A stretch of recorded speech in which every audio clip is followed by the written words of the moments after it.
राजस्थान की सियासत और युवाओं के भविष्य से जुड़ी इस वक्त की सबसे बड़ी खबर देश के सर्वोच्च अदालत के सामने आई है, जहां सब इंस्पेक्टर भर्ती 2021 को लेकर सुप्रीम कोर्ट ने बड़ा फैसला सुनाते हुए इस भर्ती को रद्द करने की निर्णय पर अपनी अंतिम मोहर लगा दी है। हजारों युवाओं के सपनों से जुड़ी ये भर्ती अब एक बुरा सपना बनकर इतिहास में दर्ज हो गई है। जस्टिस दीपांकर दत्ता और जस्टिस सतीश चंद्र शर्मा की बेंच ने चयनित अभ्यर्थियों की अपील के सिरे से खारिज कर दिया है और अपने फैसले में ऐसा सख्त टिप्पणी की जो राजस्थान के सिस्टम पर सीधे सवाल खड़ा करती है।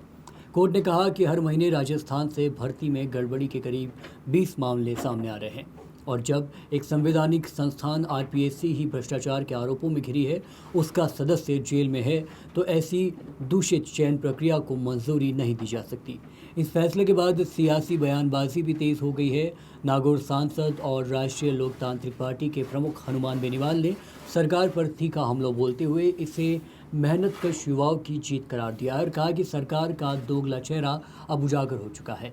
उन्होंने आरोप लगाया कि भ्रष्टाचार साबित होने के बावजूद सरकार इस भर्ती को बचाने की कोशिश कर रही थी, जबकि सड़कों पर संघर्ष कर रहा युवा न्याय की लड़ाई लड़ रहा था। सुनवाई के दौरान सुप्रीम कोर्ट ने नीट का उदाहरण देते हुए ये भी कहा कि कानूनन दोषी और निर्दोष अभ्यर्थियों को अलग करना ज़रूरी होता है, लेकिन इस मामले में पेपर लीक इतना सिस्टमेटिक और गहरा है कि निर्दोषों को बचाना संभव नहीं है।